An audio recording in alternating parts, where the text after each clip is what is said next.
आज हम सुनेंगे बृहस्पतिवार व्रत कथा। भगवान लक्ष्मी नारायण सब पर अपनी कृपा बनाए रखें, सबके घर में सदा सुख संपत्ति और धन धान्य से भरे रखें। बोलिए विष्णु भगवान की जय हो, बृहस्पति देव भगवान की जय हो। एक समय की बात है, भारतवर्ष में एक प्रतापी और दानी राजा राज्य करता था।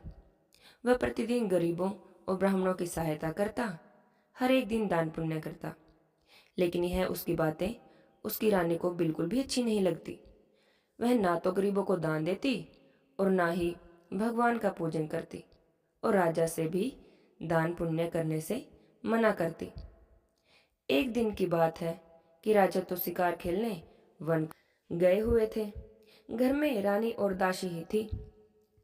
उसी समय बृहस्पति देव साधु के वेश में राजा के महल में भिक्षा लेने के लिए आए और भिक्षा मांगी। तो रानी ने भिक्षा देने से इनकार कर दिया और रानी कहने लगी, हे साधु महाराज, मैं तो इस दान और पुण्य से तंग आ गई हूँ। मेरा पति तो सारा धन लुटाते रहते हैं। अब मेरी तो यही इच्छा है कि हमारा सब धन नष्ट हो जाए, ना रहेगा बांस और ना बजेगी बांसुरी। साधु बाबा कहने लगे, हे देवी, तुम तो बड़ी विचित्र हो। संतान और धन को तो सभी चाहते हैं, पुत्र और लक्ष्मी तो पापी के घर में भी होने चाहिए। यदि तुम्हारे पास धन अधिक है तो तुम भूखे मनुष्य को भोजन करवाओ, प्यासों के लिए प्याऊ लगवाओ और मुसाफिरों के लिए धर्मशाला खुलवाओ, निर्धनों की कन्याओं का विवाह करवाओ। और भी ऐसे कई काम हैं जिनके करने से तुम्हारा यश लोक और परलोक में फैलेगा। लेकिन रानी पर तो इन बातों का कोई भी प्रभाव नहीं पड़ा। वह कहने लगी, महाराज, आप मुझे मत समझाइए। मुझे ऐसे धन की कोई आवश्यकता नहीं, मैं जिसे हर किसी को बांटती फिरूं। फिर तब साधु बाबा कहने लगे कि यदि तुम्हारी ऐसी ही इच्छा है तो ऐसा ही होगा। जैसा जैसा मैं कहता हूं तुम वैसा ही करना। बृहस्पतिवार के दिन घर को लीपना, अपने सिर को धोकर स्नान करना, पट्टी चढ़ाकर कपड़े धोना, और ऐसा करने से तुम्हारा सारा धन नष्ट हो जाएगा। इतना कहकर साधु बाबा वहां से चले गए। साधु के कहे अनुसार रानी ने अभी बस 3 बृहस्पतिवार ही ऐसा किया था कि उसका सारा धन नष्ट हो गया। अब तो भोजन के लिए भी राजा का परिवार तरसने लगा। एक दिन राजा अपनी रानी से बोला, तुम यहीं पर रहो, मैं दूसरे देश को जाता हूँ, क्योंकि यहाँ पर तो सभी लोग मुझे जानते हैं, इसलिए मैं कोई छोटा काम भी नहीं कर सकता। देश चोरी तो प्रदेश पीक के बराबर होती है। और ऐसा कहकर राजा प्रदेश को चला गया। वहां पर जाकर राजा जंगल में लकड़ियां काट कर लाता और शहर में बेचता। इसी तरह से अपना जीवन बिताने लगा। इधर राजा के प्रदेश जाते ही रानी और दासी भी बहुत दुखी रहने लगी। एक बार रानी और दासी को 7 दिनों तक बिना भोजन के रहना पड़ा। तो रानी ने अपनी दासी से कहा, हे दासी, पास ही के नगर में मेरी बहन रहती है, वह बहुत धनवान है, तुम उसके पास चली जाओ, वहां से कुछ ले आना, जिससे कुछ हमारा गुजर बसर हो जाएगा। दासी रानी की बहन के पास चली गई। उस दिन गुरुवार का दिन था। रानी की बहन उस समय बृहस्पतिवार व्रती कथा सुन रही थी। दासी ने रानी की बहन को अपनी रानी का संदेश बता दिया, लेकिन रानी की बड़ी बहन ने तो कोई उत्तर नहीं दिया। जब दासी को रानी की बहन से कोई उत्तर नहीं मिला तो वह बहुत दुखी हो गई। उसे क्रोध भी आया और वह वापस चली आई।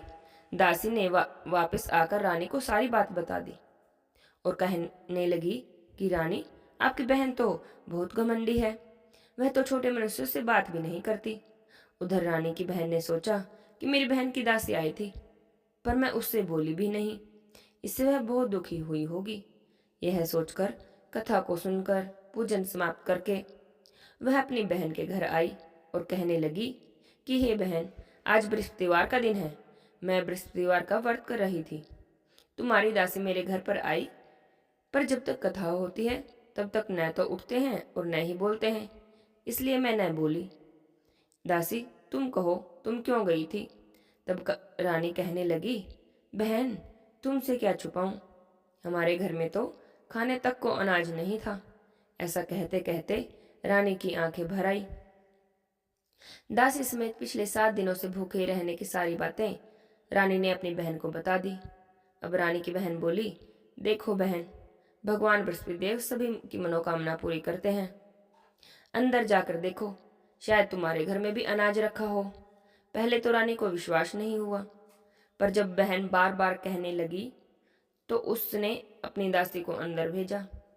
दासी अंदर गई तो उसे अनाज से भरा हुआ एक घड़ा मिल गया। यह देखकर दासी को बड़ी हैरानी हुई। तब दासी रानी से कहने लगी, हे रानी, देखो, जब हमें भोजन नहीं मिलता तो हम रोज ही व्रत करते हैं। क्यों ना इनसे व्रत की कथा और विधि भी पूछ ली जाए। इससे हम भी बृहस्पतिवार का व्रत किया करेंगे। तब रानी ने अपनी बहन से बृहस्पतिवार के व्रत के बारे में पूछा। तब उसकी बहन कहने लगी, बृहस्पतिवार के व्रत में चने की दाल और मुनक्का से विष्णु भगवान का केले की जड़ में पूजन करें, दीपक जलाएं, व्रत कथा सुने और पीला भोजन करें। इससे बृहस्पति देव प्रसन्न होते हैं। व्रत और पूजा की सारी विधि बताकर रानी की बहन अपने घर चली गई। 7 दिन के बाद जब गुरुवार आया तो रानी और दासी दोनों ने व्रत रखा। गुड़शाला में जाकर चना और गुड़ ले आई। फिर उससे केले की जड़ में भगवान विष्णु का पूजन किया। अब पीला भोजन कहाँ से आए, यह सोचकर दोनों बड़ी दुखी थी। पर क्योंकि उन्होंने व्रत किया था, इसलिए बृहस्पति देव उनसे प्रसन्न थे। एक साधारण व्यक्ति का रूप धारण करके 2 थाली परोस कर पीला भोजन ले आए और दासी को भोजन दे दिया। भोजन पाकर दासी बहुत प्रसन्न हुई। फिर रानी के साथ मिलकर उसने भोजन किया। उसके बाद तो वे हर गुरुवार को व्रत और पूजन करने लगी। बृहस्पति भगवान की कृपा से उनके पास फिर से धन और संपत्ति आ गई और रानी पहले की तरह ही आलस्य करने लगी। तब दासी ने कहा, देखो रानी, तुम पहले भी इसी तरह आलस्य करती थी। तुम्हें धन रखने में कष्ट होता था, इसी कारण सारा धन नष्ट हो गया। अब भगवान बृहस्पति देव की कृपा से फिर से धन मिला है तो तुम फिर से आलस कर रही हो। रानी को समझाते हुए दासी ने कहा, बड़ी मुसीबतों के बाद हमने यह धन पाया है, इसलिए हमें दान पुण्य करना चाहिए। भूखे मनुष्यों को भोजन करवाओ, अपने धन को शुभ कार्यों में खर्च करो। इससे तुम्हारे कुल का यश बढ़ेगा, स्वर्ग की प्राप्ति होगी, पितृ प्रसन्न होंगे। दासी की बातें मानकर रानी ने अपना धन शुभ कार्यों में करना खर्च शुरू कर दिया। पूरे नगर में उसका यश फैलने लगा। इधर प्रदेश में राजा भी बहुत दुखी था। रोज लकड़ियां काट कर लाता, उन्हें बेचता, इससे अपना गुजारा करता था। एक दिन दुखी होकर जंगल में ही एक पेड़ के नीचे बैठ गया और अपनी दशा को याद करते हुए व्याकुल होकर रोने लगा। उस दिन बृहस्पतिवार का दिन था। तब उसने देखा कि एक निर्जन वन में एक साधु प्रकट हुए हैं। साधु के वेश में सम भगवान बृहस्पति देव हैं। वे लकड़हारे के सामने आकर बोले, हे लकड़हारे, इस सुनसान जंगल में तुम चिंता में क्यों बैठे हो? तब लकड़हारे ने अपने दोनों हाथ जोड़ लिए, प्रणाम किया और कहने लगे, महात्मा जी, आप तो अंतर्यामी हैं, सब कुछ जानने वाले हैं, मैं आपसे क्या कहूँ। इतना कहकर रोने लगे और साधु को अपनी सारी बातें बता दी। तब साधु बाबा ने कहा कि तुम्हारी पत्नी ने बृहस्पतिवार के दिन भगवान बृहस्पति का निरादर किया था, इसी कारण भगवान नाराज हो गए और तुम्हारी यह दशा हो गई। अब तुम चिंता मत करो और मेरे कहे अनुसार सभी कार्य करो और तुम्हारे सभी कष्ट दूर हो जाएंगे। भगवान तुम्हें पहले से भी अधिक संपत्ति देंगे। तुम बृहस्पतिवार का व्रत किया करो और बृहस्पतिवार के दिन कथा सुना करो। 2 पैसे के चना और मुनक्का लाकर उनका प्रसाद बनाओ। शुद्ध जल से लोटे में शक्कर मिलाकर अमृत तैयार करो। कथा के बाद अपने सारे परिवार और सुनने वाले प्रेमियों में अमृत और प्रसाद बांटकर आप भी ग्रहण करो। ऐसा करने से बृहस्पतिवार भगवान प्रसन्न होते हैं और तुम्हारी सभी मनोकामनाएं पूरी करेंगे। साधु के ऐसे वचन सुनकर वह लकड़हारा कहने लगा, हे प्रभु, मुझे लकड़ी बेचकर इतना पैसा नहीं मिलता कि जिससे भोजन करने के बाद कुछ भी बचा सकूं। मैंने रात्रि में अपनी पत्नी को व्याकुल देखा है। मेरे पास तो कुछ भी नहीं कि जिससे उसकी खबर को मंगा सकूं। तब साधु कहने लगे, तुम किसी बात की चिंता मत करो। बृहस्पतिवार के दिन तुम रोजाना की तरह लकड़ियां लेकर शहर को जाओगे तो तुम्हें रोज से दुगना धन प्राप्त होगा। इससे तुम भली भांति भोजन कर लोगे और बृहस्पति देव की पूजा का सामान भी आ जाएगा। और मैं तुम्हें बृहस्पतिवार की कहानी सुना देता हूँ, जो इस प्रकार है। प्राचीन काल में एक ब्राह्मण था। वह बहुत निर्धन था। उसके कोई भी संतान नहीं थी। उसकी पत्नी बहुत मलिनता के साथ रहती थी। वह ना तो स्नान करती, ना किसी देवता का पूजन करती। इससे ब्राह्मण देवता बड़े दुखी थे। बेचारे कुछ कहते भी थे, लेकिन उसका परिणाम कुछ भी न निकलता। भगवान की कृपा से ब्राह्मण की स्त्री के एक कन्या रूपी रतन पैदा हुआ। वह कन्या बड़ी होने पर प्रातःकाल स्नान करती, भगवान विष्णु की पूजा करती और बृहस्पतिवार का व्रत करती। अपने पूजा पाठ को समाप्त करके विद्यालय जाती तो अपने मुट्ठी में जौ भर के लेके जाती, पाठशाला के मार्ग में डालती जाती और तब ये स्वर्ण के हो जाते और लौटते समय उनको बीन कर घर ले आती। एक दिन की बात है, वह बालिका सूप में जो कि सोने के थे उनको फटक फटक के साफ कर रही थी। उसकी माता ने देख लिया और कहने लगी कि बेटी, सोने के जौ फटकने के लिए तो सूप भी सोने का होना चाहिए। दूसरे दिन बृहस्पतिवार था और कन्या ने बृहस्पतिवार भगवान का व्रत रखा हुआ था। अब भगवान की कृपा से उसने बृहस्पतिदेव से प्रार्थना करते हुए कहा, हे प्रभु, मैंने आपकी पूजा सच्चे मन से की है, तो मेरे लिए सोने का सूप दे दो। बृहस्पतिवार देव ने उसकी प्रार्थना स्वीकार करने लगी कर ली और रोजाना की तरह ही वह कन्या जौ फैलाती हुई जाने लगी। जब लौटकर जौ बीन रही थी तो बृहस्पति देव की कृपा से सोने का सूप भी उसे मिल गया। वह उसे घर ले आई और उसमें जौ साफ करने लगी, परंतु उसकी माँ का तो वही ढंग रहा। एक दिन की बात है कि वह कन्या सोने के सूप में जौ साफ कर रही थी।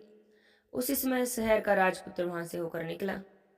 इस कन्या के रूप और कार्य को देखकर मोहित हो गया। अपने घर आकर भोजन और जल को त्याग कर उदास होकर लौट गया।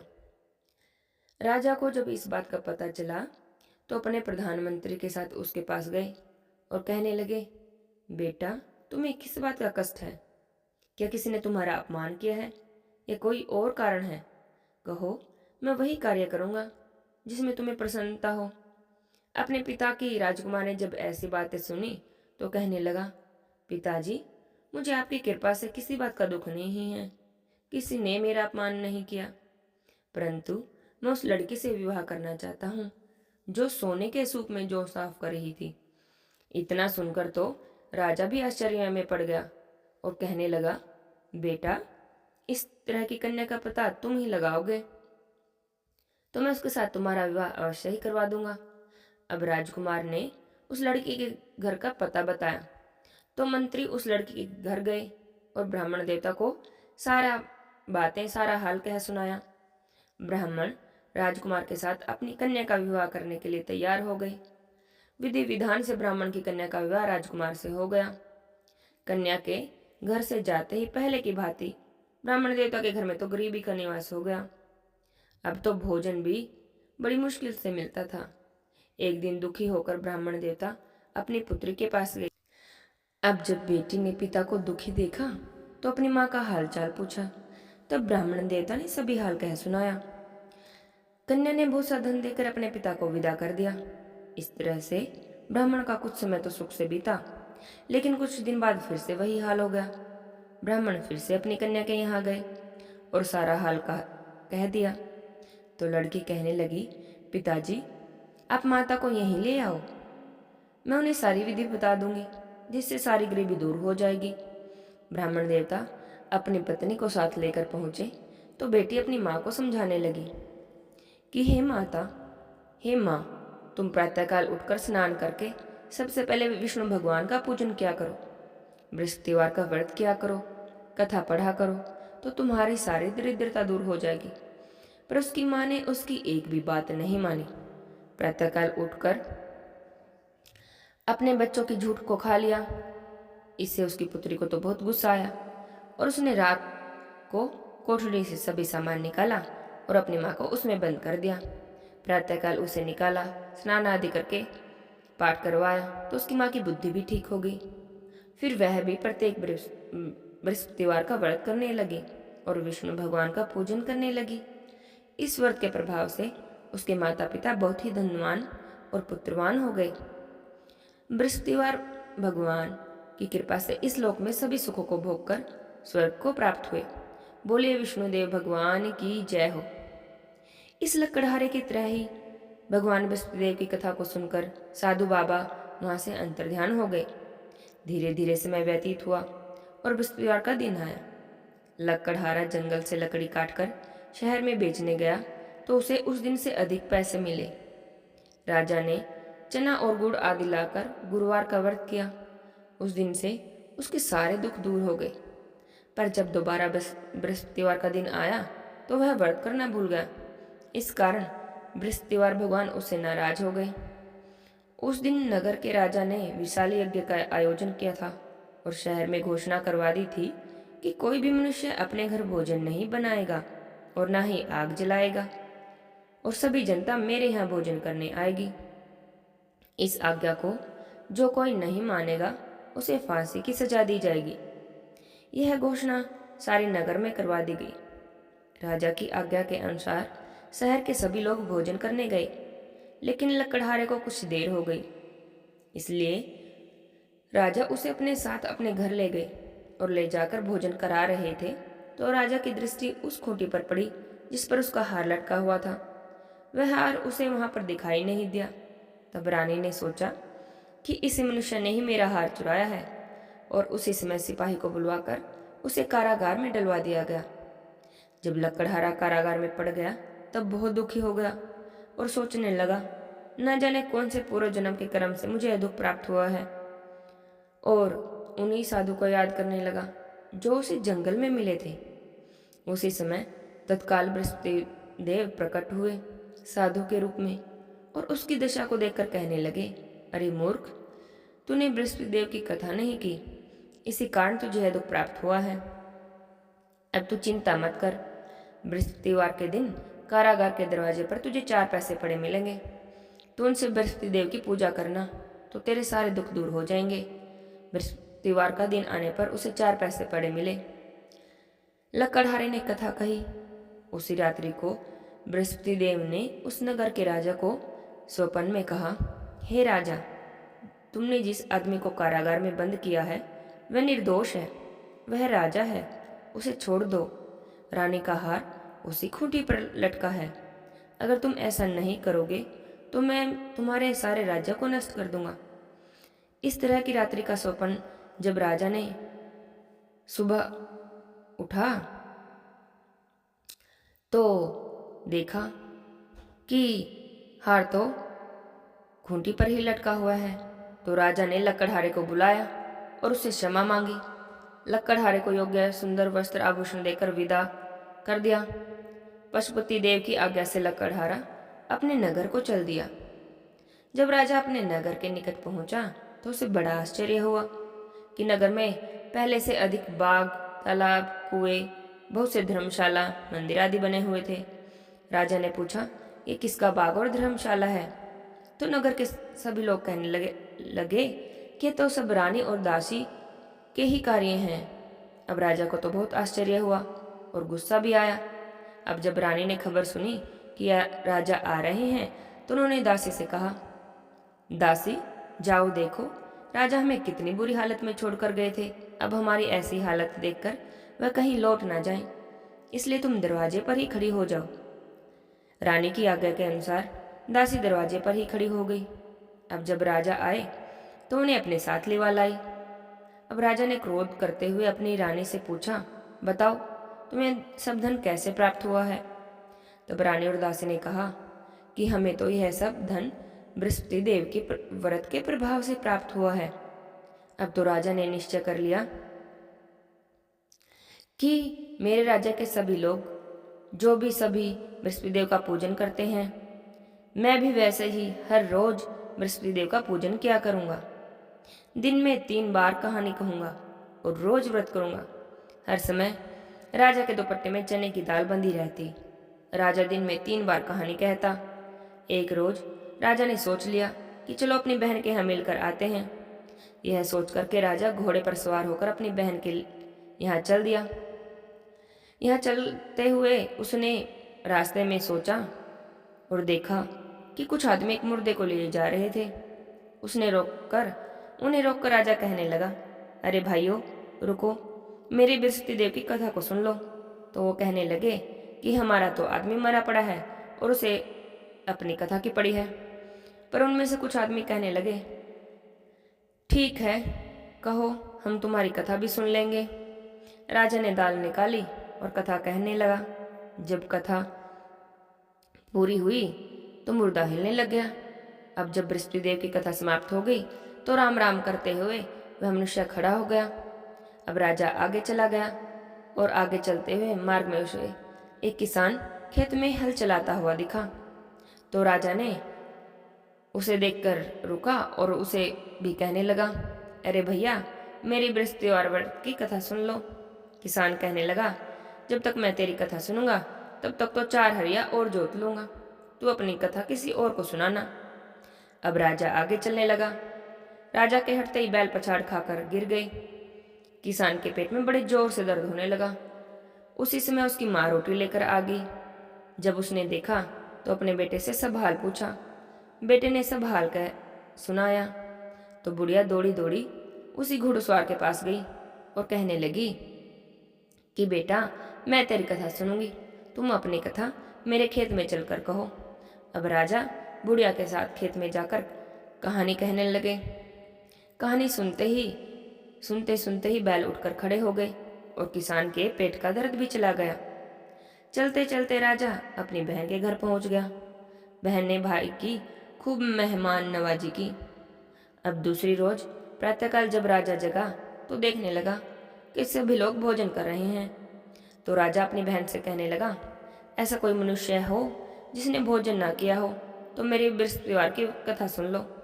बहन कहने लगी, भैया, यह देश तो ऐसा ही है कि यहाँ लोग पहले भोजन करते हैं और बाद में कुछ और काम करते हैं, लेकिन अगर कोई पड़ोस में हो तो मैं देख आती हूँ। ऐसा कहकर वह देखने चली गई, पर उसे तो कोई भी ऐसा व्यक्ति नहीं मिला जिसने भोजन न किया हो। अंत में वह एक कुम्हार के घर गई। उस कुम्हार का लड़का बीमार था। उसे पता चला कि उसके यहाँ तो 2-3 रोज से किसी ने भोजन ही नहीं किया। तब रानी ने अपने भाई की कथा सुनने के लिए कुम्हार से कहा, तो वह तैयार हो गया। राजा ने उसके घर जाकर बृहस्पतिवार की कथा कही, जिसे सुनकर उसका लड़का ठीक हो गया। अब तो राजा की प्रशंसा होने लगी। कुछ दिनों तक राजा अपनी बहन के घर रहा। फिर एक दिन कहने लगा, बहन, अब हम अपने घर को जाएंगे, तुम भी तैयार हो जाओ। रानी की बहन ने अपनी सास से कहा। सास कहने लगी, हाँ चली जा, पर अपने लड़के को मत ले जाना, क्योंकि तेरे भाई की कोई औलाद नहीं है। तब भाई बहन से कहने लगी, भैया मैं तो चलूंगी, पर कोई बालक नहीं आएगा। राजा कहने लगा, जब कोई बालक ही नहीं आएगा तब तुम क्या ही करोगी। बड़े दुखी मन से राजा अपने नगर को लौट आया। राजा ने अपनी रानी से कहा कि हम निर्वंश हैं, तो कोई हमारे यहाँ भी आने को खुश नहीं है। हमारा तो मुख देखने का भी धर्म नहीं रहा और कुछ भी भोजन नहीं किया और उदास होकर लेट गया। तब रानी कहने लगी, हे प्रभु, बृहस्पति देव ने हमें सब कुछ दिया है, वे हमें औलाद भी अवश्य ही देंगे। उस रात को बृहस्पति देव ने राजा के स्वप्न में कहा, हे राजा, उठो, अपनी सभी सोच त्याग दो, तुम्हारी रानी गर्भ से है। राजा को यह बात सुनकर बड़ी खुशी हुई और उनके यहाँ 9वें महीने में रानी ने एक सुंदर पुत्र को जन्म दिया। अब राजा कहने लगा, हे रानी, स्त्री बिना भोजन के रह सकती है, बिना कहे नहीं रह सकती। जब मेरी बहन आए तो तुम उससे कुछ मत कहना। रानी ने सुनकर हाँ कर दी। तब जब राजा की बहन ने शुभ समाचार सुना तो वह बहुत खुशी हुई और बधाई देकर लेकर अपने भाई के घर आई। तब कहने लगी, घोड़ा चढ़कर तो नहीं आई, कथा चढ़ी आई हो। राजा की बहन बोली, भाभी, मैं ऐसे ना कहती तो तुम्हें औलाद कैसे मिलती। बृहस्पति देव ऐसे ही हैं, जैसे जिसकी मनोकामना होती है सभी पूर्ण करते हैं। जो सद्भावना से बृहस्पतिवार का व्रत करते हैं, बृहस्पतिवार की कथा को पढ़ते हैं, यह सुनते हैं और दूसरों को सुनाते हैं। बृहस्पति देव उनकी सभी मनोकामनाओं को पूरी करते हैं। भगवान बृहस्पति देव उनकी सदैव रक्षा करते हैं।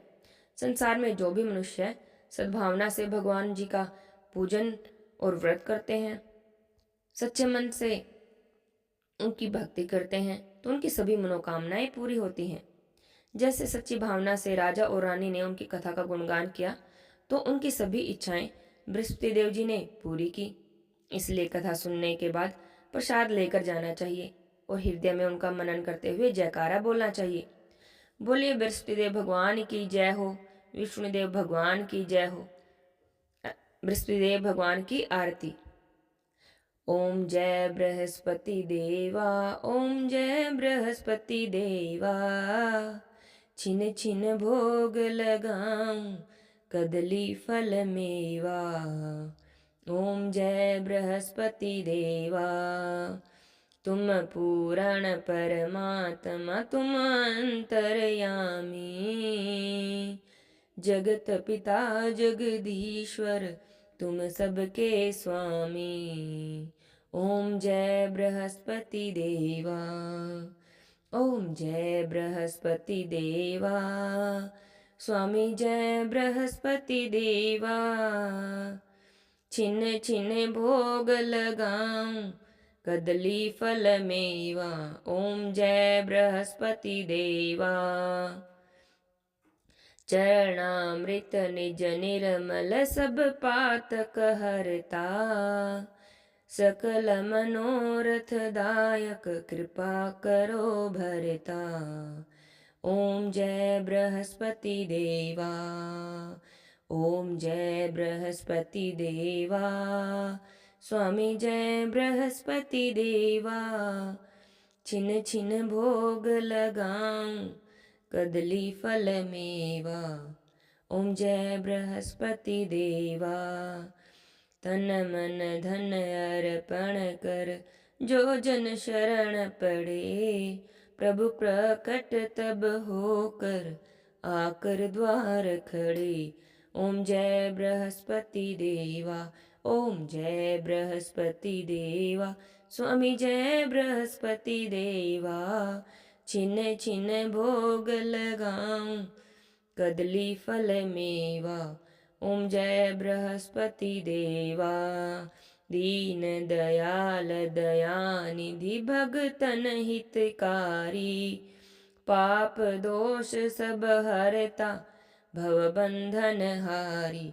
ओम जय बृहस्पति देवा, ओम जय बृहस्पति देवा, स्वामी जय बृहस्पति देवा, छिन छिन भोग लगाऊं कदली फल मेवा।